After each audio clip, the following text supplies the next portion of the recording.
Good afternoon po sa bawat isa.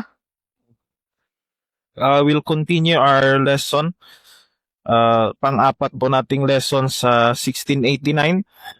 Again, in chapter 1, paragraph 6. So, in paragraph 6, babasahin ko po muli ang paragraph 6. The whole counsel of God concerning all things necessary for His own glory, man's salvation, faith, and life is either expressly set down or necessarily contained in the Holy Scripture, unto which nothing at any time is to be added, whether by new revelation of the Spirit or traditions of men. Nevertheless, we acknowledge the inward illumination of the Spirit of God to be the necessary for the saving understanding of such things as are revealed in the Word, and that there are some circumstances concerning the worship of God and government of the church common to human actions and societies, which are to be ordered by the light of nature and Christian prudence according to the general rules of the word, which are always to be observed. So, again, ito yung sabi ko nung nakaraan na beginning from paragraph 5, no, dito pinag-uusapan yung sufficiency no ng scripture. And for our first point, we can see sufficiency of scripture from the first phrases na sabi dito, the whole counsel of God, until sa traditions of men. No? So sa first na part na ito, we can see yung scope na ano ba yung ibig sabihin no ng sinasabi dito ng confession na the scripture is sufficient. So the scope we can see as explained even by Waldron, sabi niya, the sufficiency of scripture is nothing more or less than their sufficiency to achieve the purposes of redemptive revelation. No, all things necessary for His own glory, man's salvation, faith, and life. No, so when we say na the scripture is sufficient, no, again from these two authors, sabi nila, ang Bible, it is not all sufficient for all conceivable purpose. No, so ang example niya, the scriptures, for instance, are not sufficient as a textbook in maths, biology, or Spanish. No, so pag sinabi nating sufficiency, hindi nun ibig sabihin na maski sa science, maski sa matematika, or sa pag-aaral ng ibang lingwahe, ay doon na-include yung tinatawag nating sufficiency. No, but even Ventura, sabi niya, the Bible was not given to help people build bridges or buildings, to do lab experiments, or to sell real estate. No, it is certainly applicable in working out this and any other occupations, but it is accurate and infallible whenever it touches on any of these areas. No, so pag sinabi nating sufficient ang scripture, ang nakapaloob dito is that it is sufficient for redemption, no, and godly living. No, so scripture is sufficient to direct sinners to Christ, no, for salvation. No, so ang mga Baptist, no, yung framers ng 1689, hindi nila sinasabi na ang Biblia is able to teach everything, no, about every subject, no, dahil even them explanation din to ni Renihan that it would cause conflict, no, with general revelation. So the Bible, again sa binasa ko kanina kay Ventura, I think nandyan din sa outline, the Bible guides ethics, business, and science, but not as a technical manual. No, so ang punto ng phrase na ito sa paragraph 6 is that everything needed for salvation, no, sa pananampalataya and sa Christian living is fully contained in the scripture. No, so nothing essential for following God is missing in it. No, so ito yung pinaka-scope, no, ng sufficiency of the scripture. No, everything that leads us to Christ, no? Enough ang scripture, no? So that's for the sufficiency for the scope. Ang second naman is the sufficiency of scripture and yung relation niya sa reasoning and logic. No, dahil sa paragraph 6, no, makita natin dito again sa hindi ko pa nabasa yung preliminary, sabi dito, Scripture is completely sufficient for all that God requires of us. Yet only the Holy Spirit can give saving understanding, and believers must use sanctified reason and Christian wisdom to apply Scripture to every area of life. No, sa nag-focus ako especially sa book ni Renihan, sa exposition niya, and tinutukan niya, no, itong yung tamang paggamit ng reasoning and logic, no, when it comes to the study of scripture.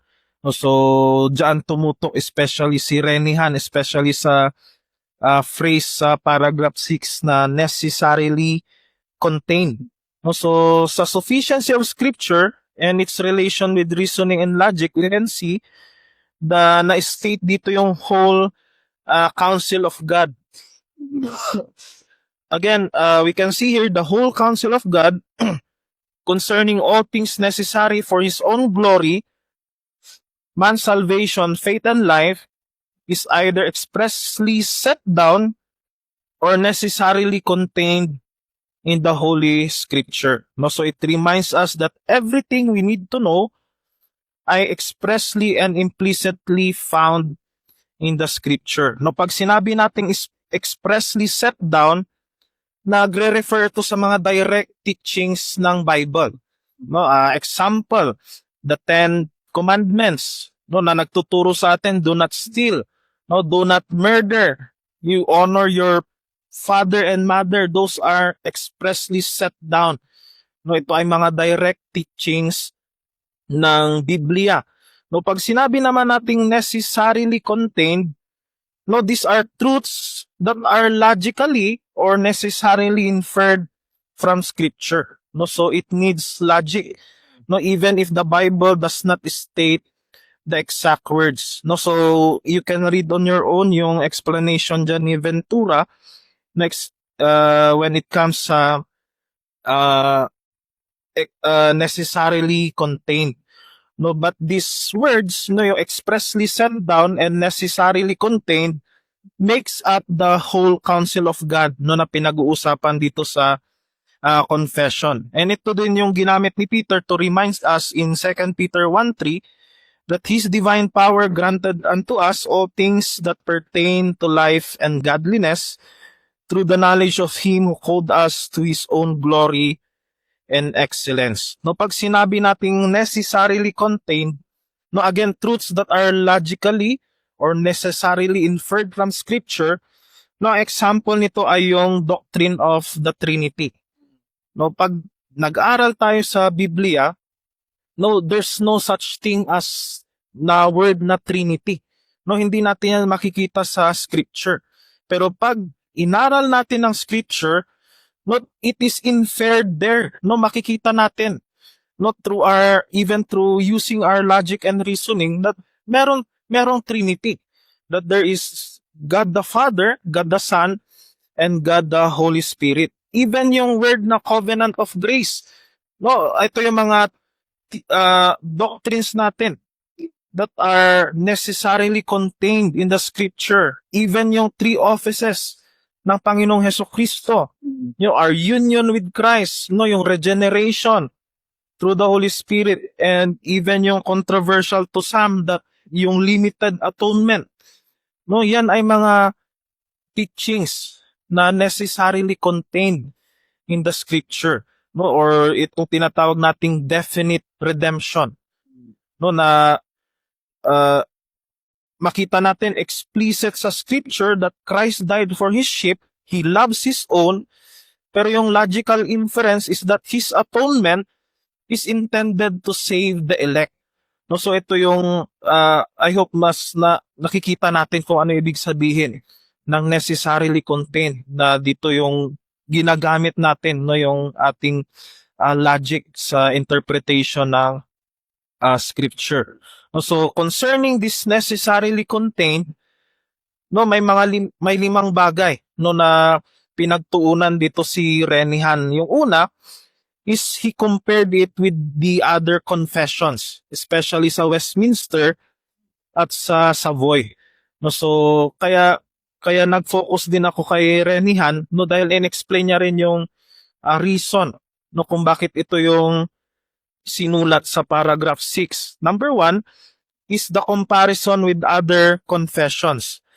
Halos parehas no yung uh, paragraph 6 sa Westminster Confession chapter 1 section 6 saka sa Savoy Declaration no noong 1658.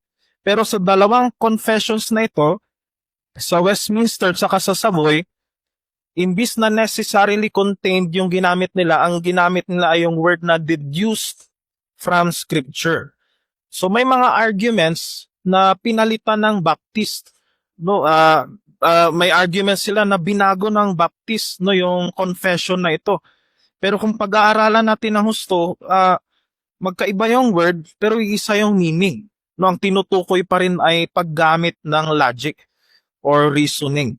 No, so yung pag-alter ng London Baptist Confession, pag-alter ng language to necessarily contained in the scripture, ay makita natin na nagre-raise ito ng question that did the Baptist confession really differ, especially from the Paedo-Baptist confessions, which is yung Westminster at yung Savoy.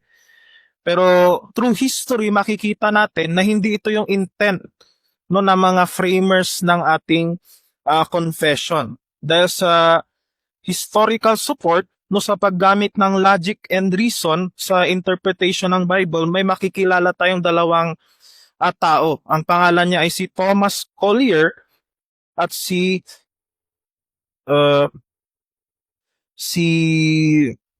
nawala na ako sa outline ko, si Cox. No, si Collier, si Nehemiah Cox, yung isa, si Thomas Collier, he is a preacher sent out by the London Church and naging popular siya no, sa England, and he was teaching heretical ideas.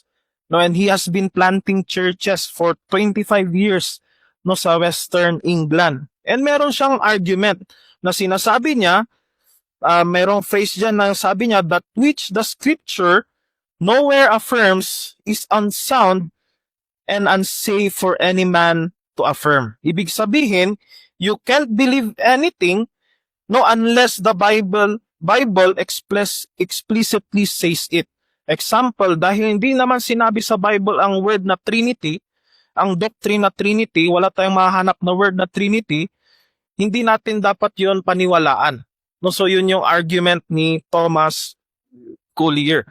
Hindi tayo dapat maniwala sa limited atonement because there's no such thing as limited or definite redemption sa Bible. No, yung exact word. No, so yan yung argument ni Thomas Collier. No, but take note, sabi dyan, the London Baptist elders could not ignore his false teachings. No, so they chose Nehemiah Cox, no, a respected Baptist leader, and sabi sa history, he is a probable editor, co-editor ng 1689, no, Baptist Confession of Faith. And ito yung respond ni Nehemiah Cox no kay Thomas Collier. No, in his response, sabi niya, if his meaning be that every notion that is not either expressed in terms in the scripture or by just consequence deduced from it, ex veris nil nisi verum is unsound, we grant it. No, so para mas maintindihan natin to, si Cox, he goes further than Collier na sabi niya, yung ginamit niya yung word dyan na deduced from it, na ina-affirm even in Nehemiah Cox, no, a co-editor of the 1689, na we can use deduction or just consequence in interpreting the scripture. Meaning, truths that are logically or necessary implied by the scripture ay totoo rin. No, when we use rightly ang reasoning at logic, no, totoo yung mga naaaral natin. No, so this is summarized nung sinabi niya yung phrase dyan na ex veris nil nisi verum, or sa English ang ibig sabihin, from true things only truth can follow. So yung argument dito ni Nehemiah Cox, may mga explicit statements sa scriptures na totoo. Ibig sabihin may mga tahasang pahayag sa Biblia. Ang mga tahasang pahayag sa Biblia ay totoo, pero may mga katotohanan din na logical or logical na sumusunod pa rin sa sound teaching. Therefore, sound doctrine includes both, sabi niya dito, what scripture says in words, and yung pangalawa, what scripture requires, no, by necessary implication. No, so yung view ngayon ni Collier, it collapses because his doctrine cannot stand under careful exegesis. No, so it fails careful exegesis, no, dahil kahit yung statement niya na dahil hindi nakita sa scripture yung word, ay hindi na natin paniniwalaan. No, so nag-dig deeper pa si Nehemiah Cox na sinasabi niya, you can properly use logic, and makikita mo even yung doctrine ng Trinity ay very visible sa scripture. No, so yan ang makita natin sa history. So we can see here na pag sa argument na iniba ng Baptist Confession, no, nag-iba yung pag-interpret nila sa sinulat ng Westminster at saka ng Savoy. Kumbaga ang pinapalabas ng Baptist Confession is hindi dapat gamitin ang logic. No, through history we can see na even yung framer si Nehemiah Cox, no, he agrees, no, na dapat gamitin at maaaring gamitin ang reasoning and logic, especially sa interpretation ng scripture, no, sa mga doctrines. So a note here reminds us that the change in wording in the confession isn't about rejecting logic itself, but it is how logic is to be used in understanding the scripture. No, hindi dinidisregard ang logic, pero kung paano siya gamitin, no, o tamang paggamit ng logic, no, sa pag-interpret ng scripture. No, so a question here says, can we use reason then, no, to understand the Bible? And if we do, is it the result, or is the result binding, no, to our faith and practice? No, and the answer given here is that among particular Baptists, yes, no, we can use reason, no, as it is, we can see through history, through Nehemiah Cox, and yung other elders na sumuporta sa kanya sa history. But the only issue is that in practice, not all reasoning is equally valid. What is valid is that which aligns to scripture itself.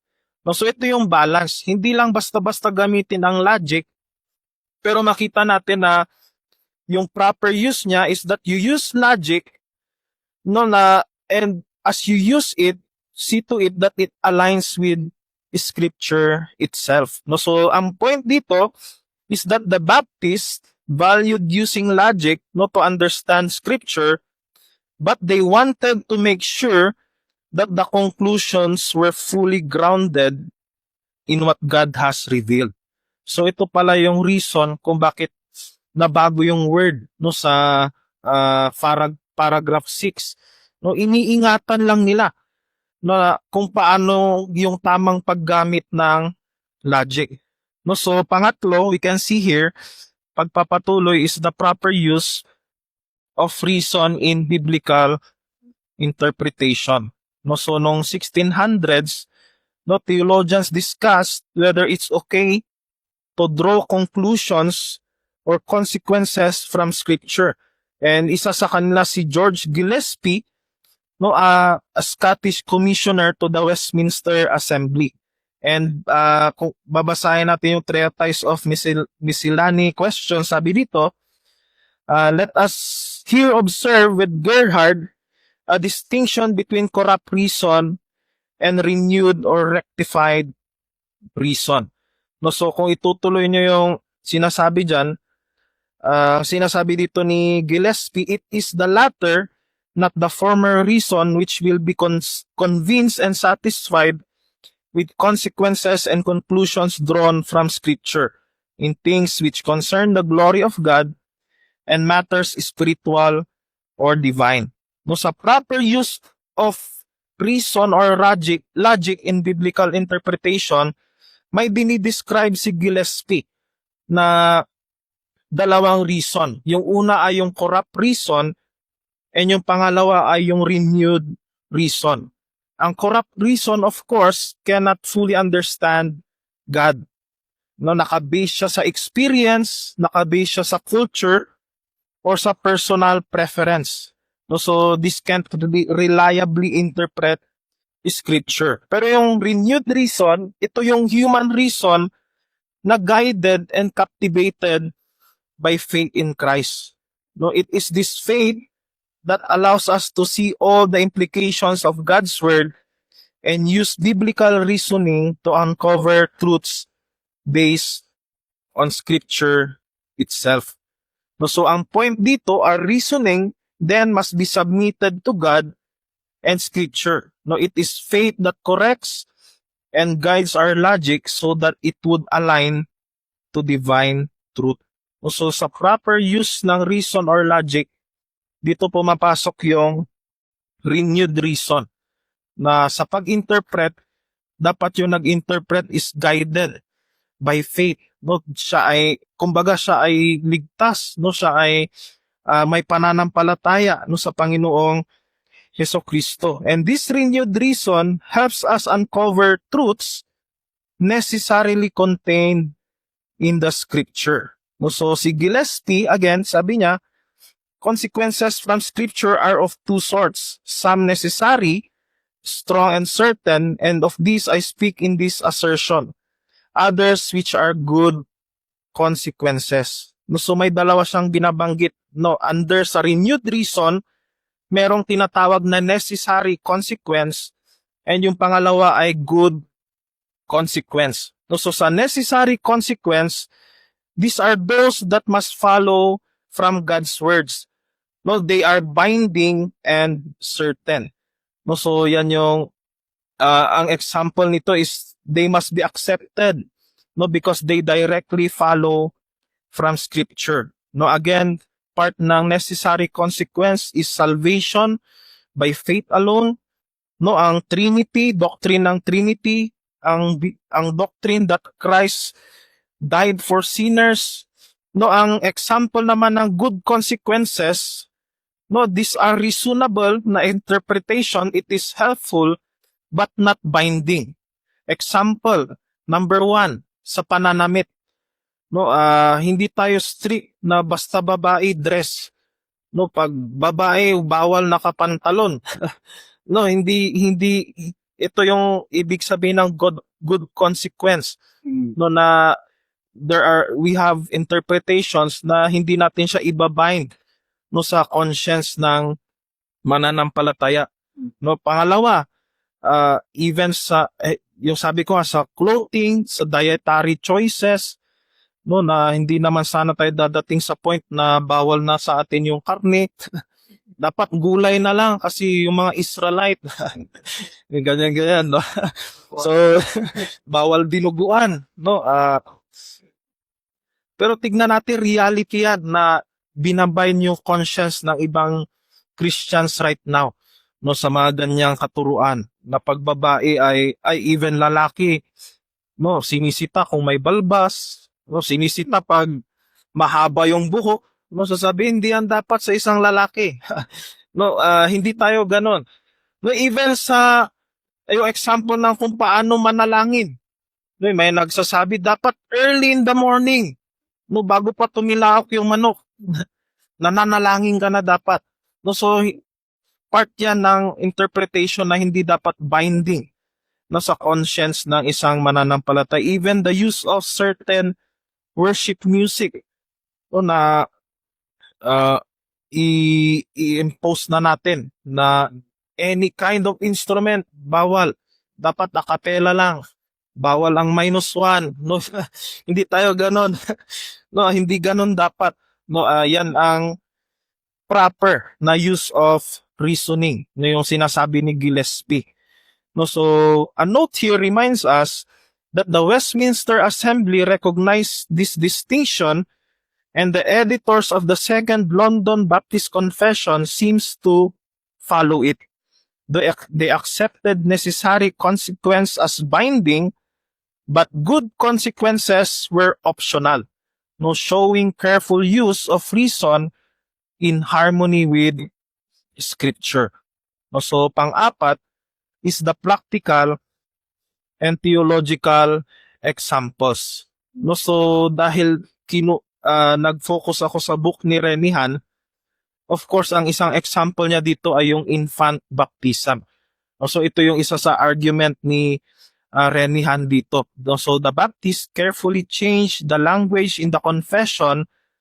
No, again, nakafocus pa rin to sa word na necessarily contained, no, to protect the distinction between necessary and good consequences that was present in the Westminster Confession. No, they wanted to ensure, sabi ni Renihan, that necessarily contained probably signals a desire to ensure that theological propositions are grounded in revelation, not human reason alone. No, so iniingatan talaga nila, no, especially yung paggamit ng reasoning and logic, na dapat nakaground pa rin sa revelation ng Scripture, so the necessary consequence of truth is truth and will remain consonant with truth. No, so this means that if something logically follows from Scripture, it is true and must be accepted. No, si Benjamin Keach, ito na yung pag-address niya sa infant baptism, sabi niya, "'Tis objected, it may be gathered from consequences that 'tis our duty to baptize them. I answer in point of instituted worship or any mere positive legal or gospel ordinance, there ought to be an express precept, though we grant many doctrinal truths may be drawn or inferred by consequences from many texts of Scripture." So, because during this time, nung nilalaman ng sinasabi dito ni Keach, no, nung time na ito sa history, no, ay maraming nagpupush that infants should be baptized. No, even though wala naman talagang explicit command from the Scripture na dapat i-baptize ang baby. No, so they were trying to justify infant baptism. No, again, it refers to those who are adhering to Westminster, no, sa mga pedobap. They are trying to justify infant baptism based on logical reasoning or consequences from other passages.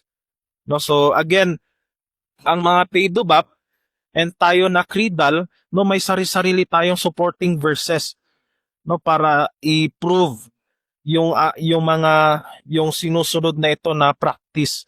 No, pero dahil tayo ay nag-a-adhere sa 1689, no, we are creedal, no, dito natin ngayon titignan even yung response ni Benjamin Keach, na explanation niya bakit hindi siya nag-a-adhere sa pedobaptism is because number one, baptism is a positive law, not a moral law.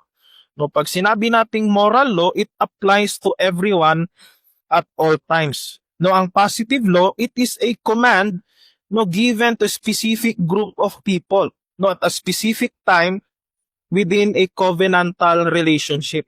No, kaya nga binabaptize ang baby, no, dahil yung katuruan nga na they are part of the covenant family of God. No, regardless kung nanampalataya na sila or hindi, no, darating yung time, no, yun yung hinihintay nila na mananampalataya rin sila, but they are baptized as a sign that they are part of God's covenant family or community. But baptism, sabi ni Keach, is part of God's covenantal worship for the church. No, it is not something everyone is morally obligated to do. No, only those in the covenant community. And explanation, of course, to be part of the covenant community, you must believe in the Lord Jesus Christ as your Lord and Savior. Something na, of course, hindi natin na-observe natin, hindi natin nakikita no sa paidubak, no, na kaya nga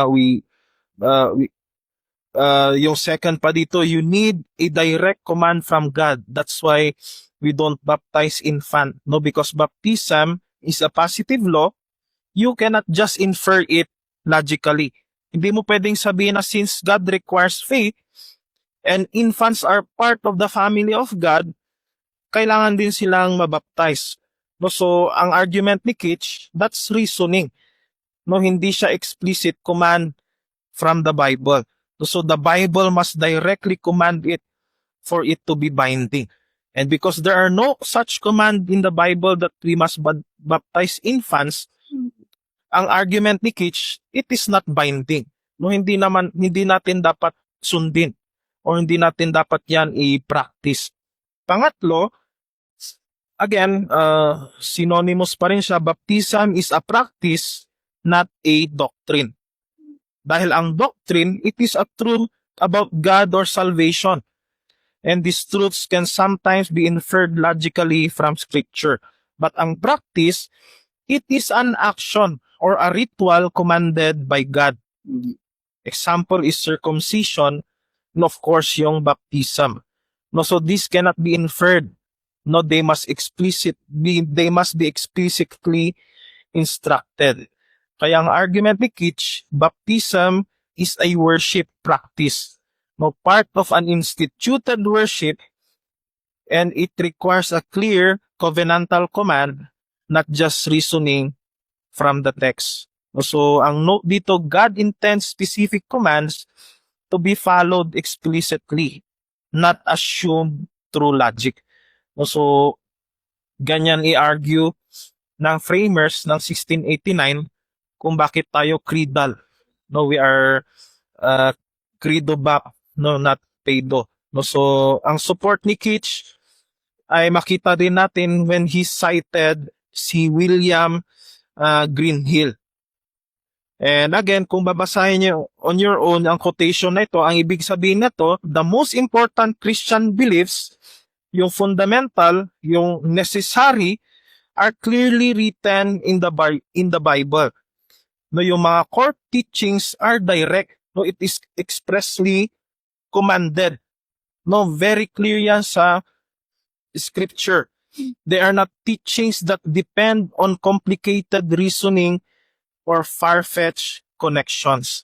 No, again, ito ay sinite pa rin ni Kitch to support no yung kung bakit siya against sa bakit hindi siya nag-adhere no sa infant baptism.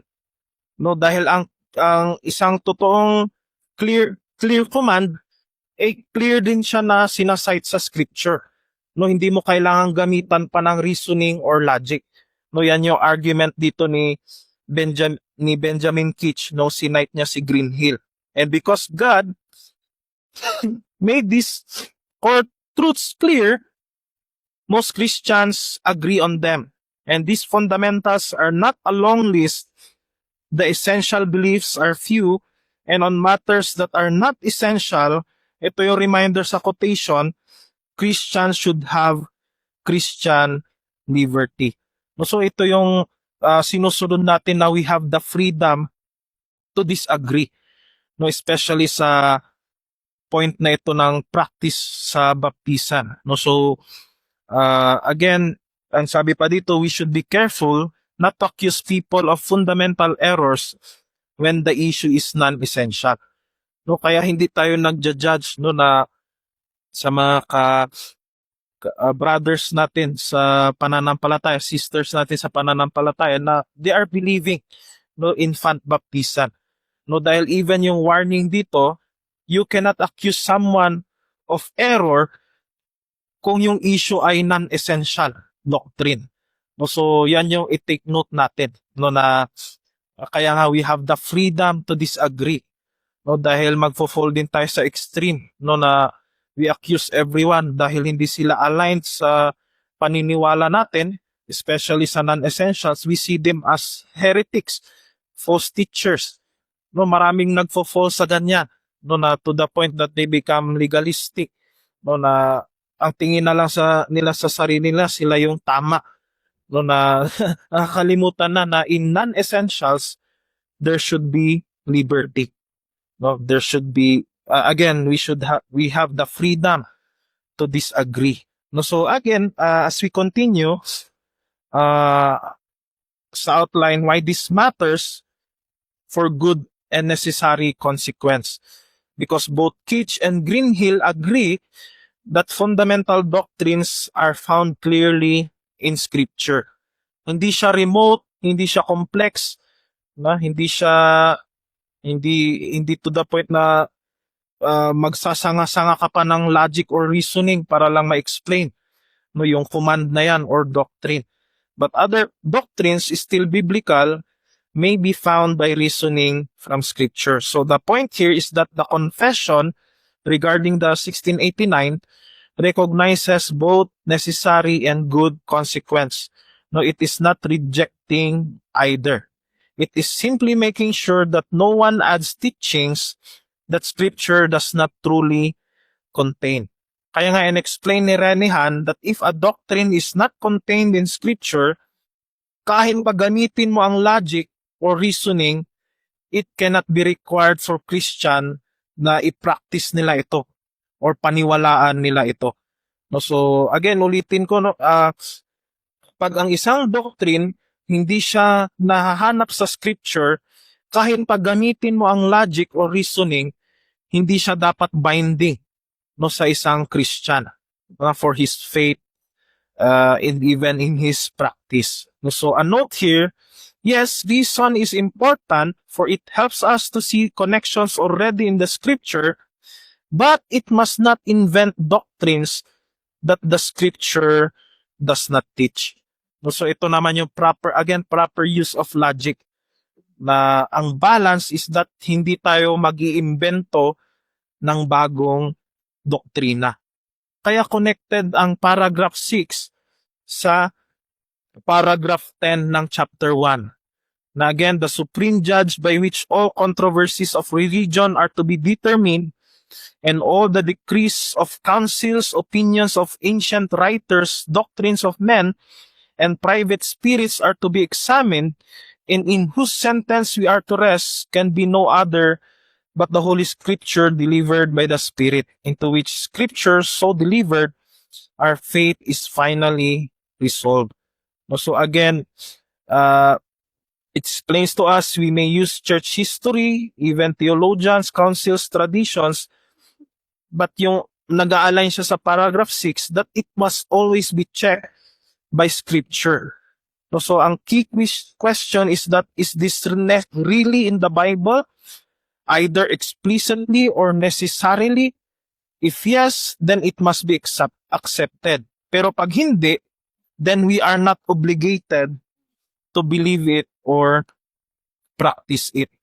No, when it comes naman sa tradition, ito naman yung clear, no, na of course we are being reminded na we don't follow traditions. No, paulit-ulit yan na pinapaalala sa ating even ng confession.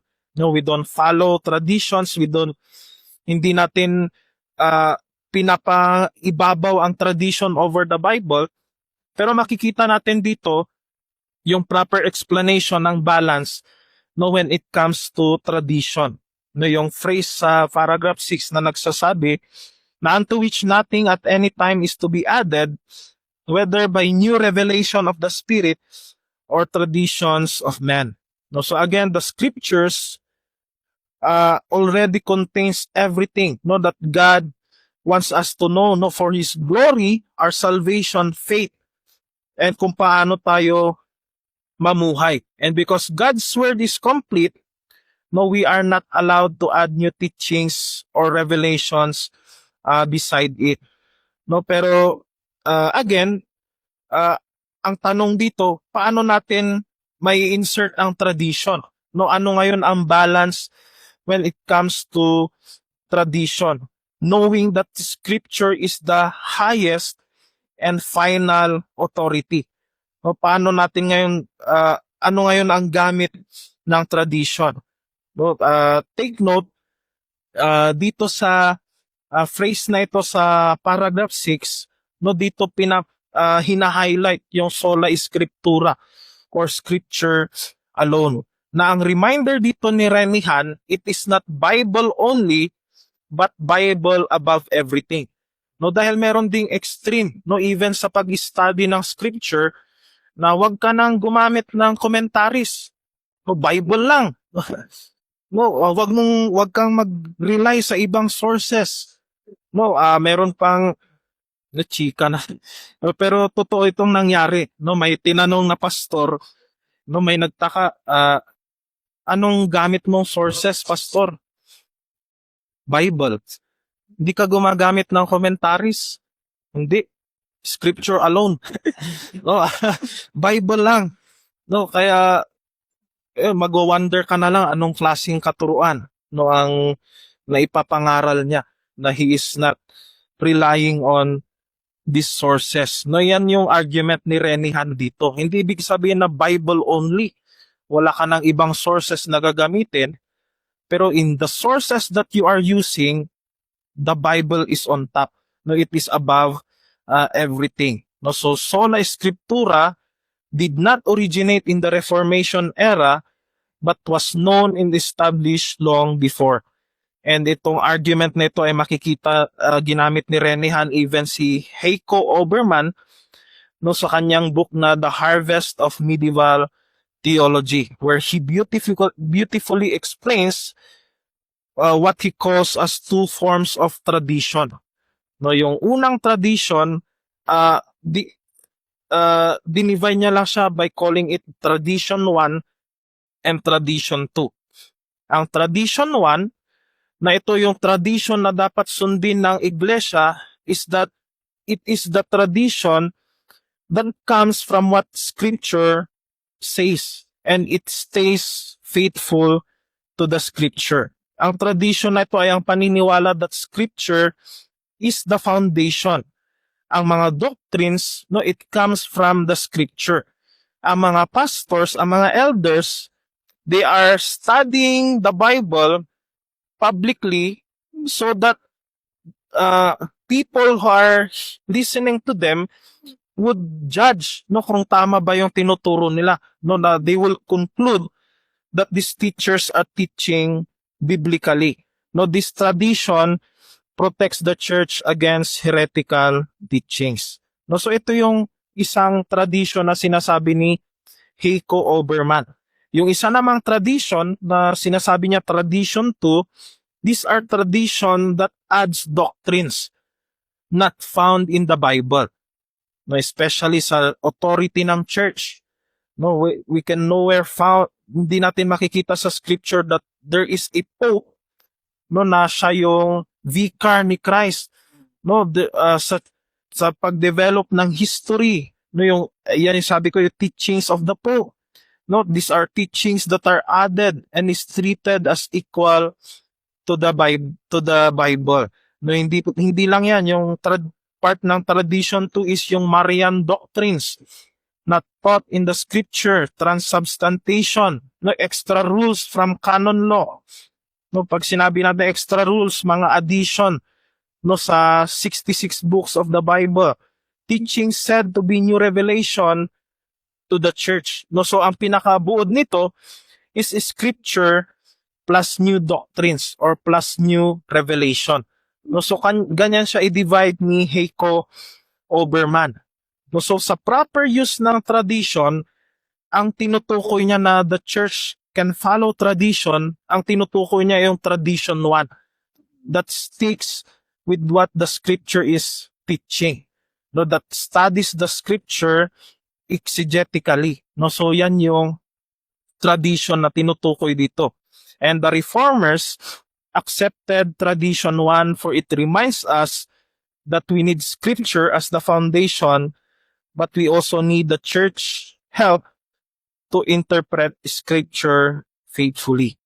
So part ng tradition na yan ay mga writings, no, even ang mga church fathers that are, yes, it's biblical, kaya hanggang ngayon ay binabalik-balikan natin siya. No, so part yan ng tradition 1.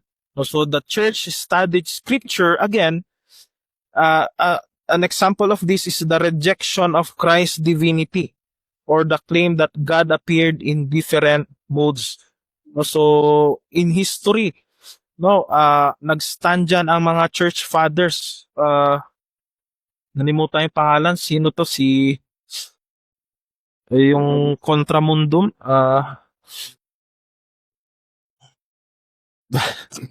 Sorry, nalimutan ko. But the church fathers, especially sa divinity ni Christ, no, pinaglaban nila yan. No, na Christ is fully God, and truly man. No, so yan yung sinusunod ng tradition 1. Yan yung sinusunod nila na interpretation na yes, pinaglaban niya ng mga church fathers, and until now, no, we are going back, no, sa teaching nila, no, how they stood against sa mga pangbabato ng batikos na si Kristo ay hindi Diyos. No, so Renihan, sabi niya, they were not biblicists who required an explicit text for every doctrine. No, they were churchmen who viewed themselves as part of that long line of believers stretching back through the millennia. When they reject the traditions of man, no, they are rejecting tradition 2. No, so nung dinagdag sa paragraph 6 na wala dapat i-add na traditions, no, ang tinutukoy dito ng mga framers ay yung tradition 2, no, yung mga dagdag na katuruan sa Biblia na hindi naman na lantaran na makikita natin na false teachings. No, so they did not demand one isolated verse for every doctrine, but they see themselves as part of that long, faithful history of the church, no, interpreting scripture together.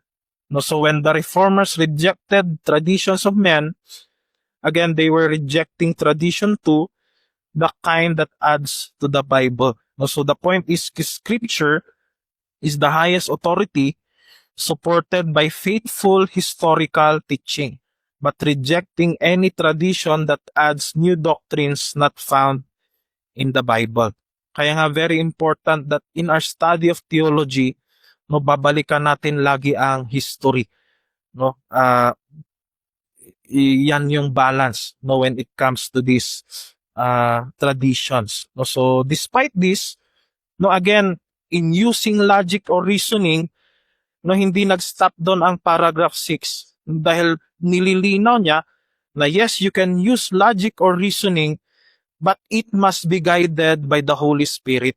No, kaya diyan pumapasok yung next na phrase na sabi niya, nevertheless, we acknowledge the inward illumination of the Spirit of God to be necessary for the saving understanding of such things as are revealed in the Word.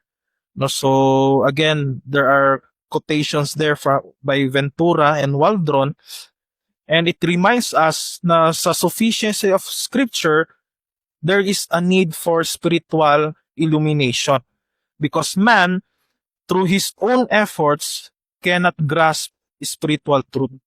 Na kaya nga sa atin na nag-aaral ng salita ng Panginoon, we still seek and we must always seek, no, the guidance of the Holy Spirit, no, para mas maintindihan natin ang kanyang salita at mailayo tayo sa maling interpretation or maling doktrina.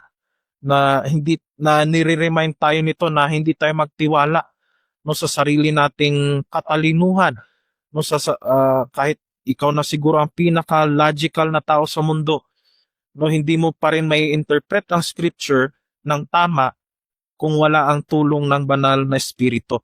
No, so through his own efforts, man cannot grasp the spiritual truth, beauty, and authority of scripture, no, without the help of the Holy Spirit. And take note, sabi ni Renihan, this has always been a key Puritan belief. No, so this is proven by Benjamin Keach. No, nung kinote niya si John Owen at si John Calvin.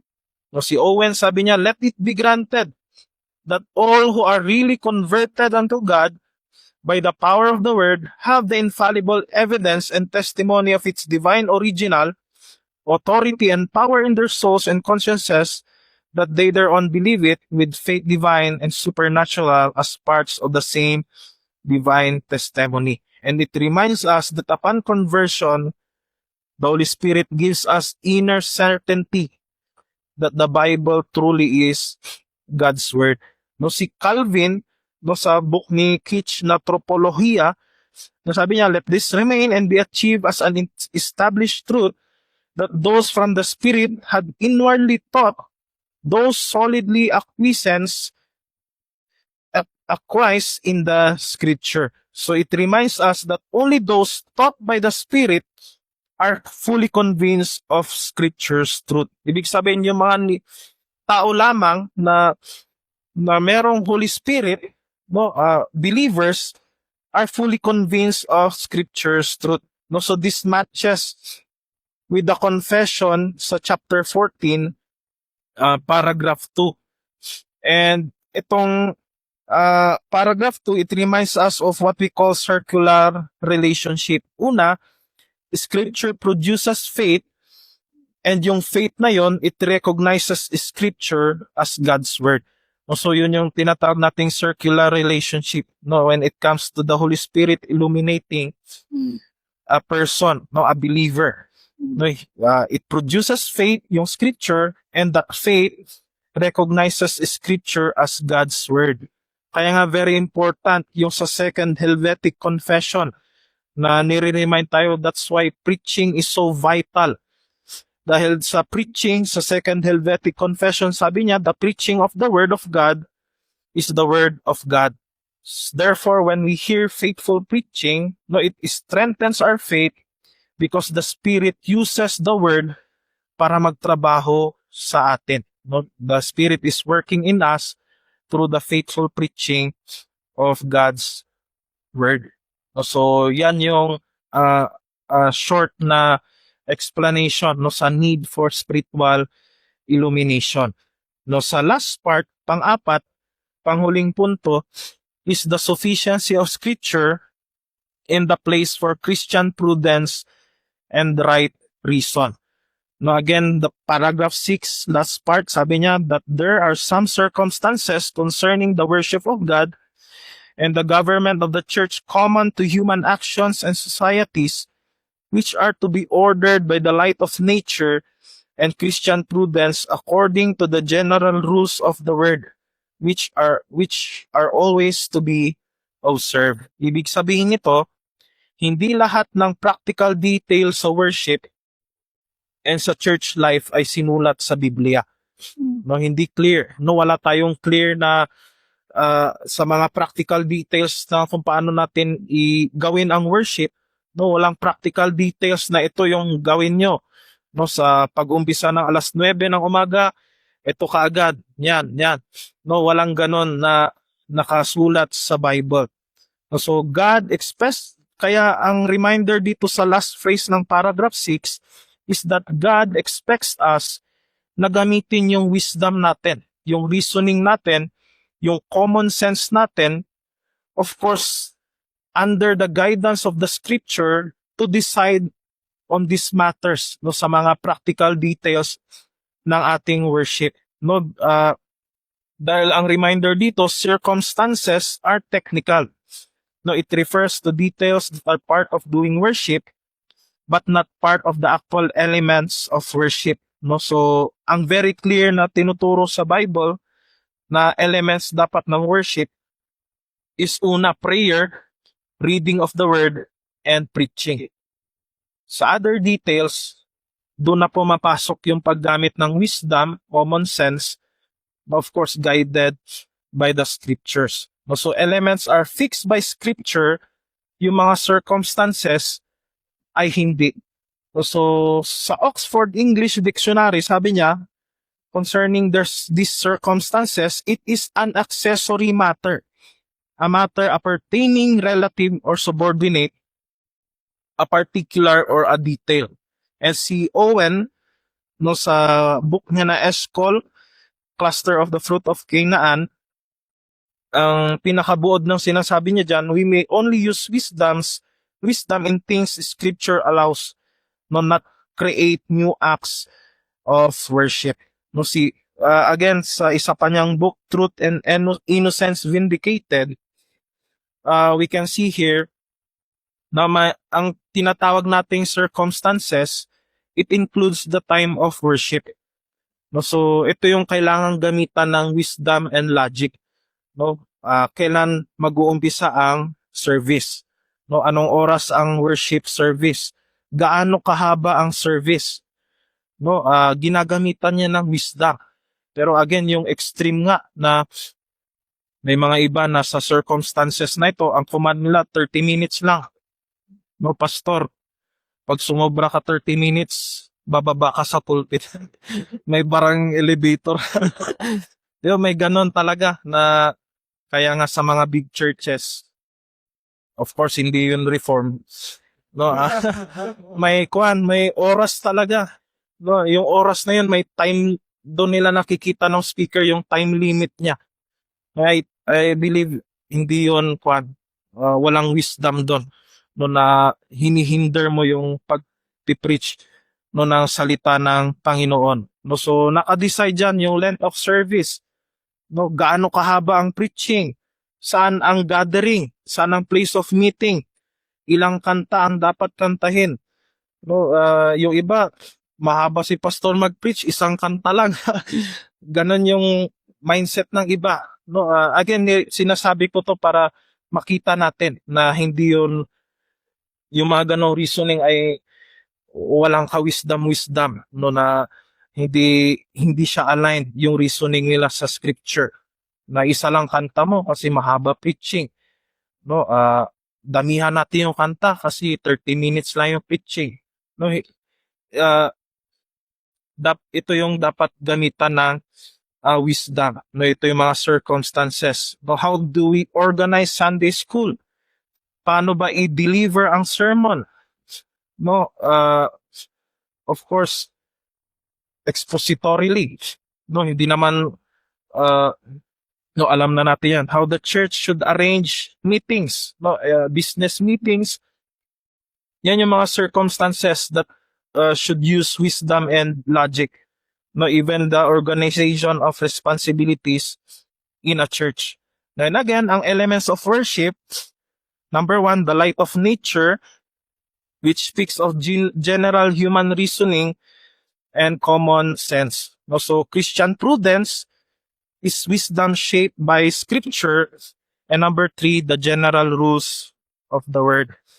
No, again, yung example, the Bible commands us to gather for worship, pero hindi naman explicitly sinasabi na alas 9 o alas 10 ng umaga dapat ang gathering. No, the Bible commands preaching, but it doesn't say that it must be at least 30 minutes to 45 minutes. No, the Bible commands singing, but it doesn't tell us how many songs or which musical style. No, so yan dapat yung balance dito. So a note here reminds us that decision is left to the church and its leaders, again guided by wisdom and biblical principles. No, so ito yung sinasabi ng paragraph 6 that it needs Christian prudence. No, it needs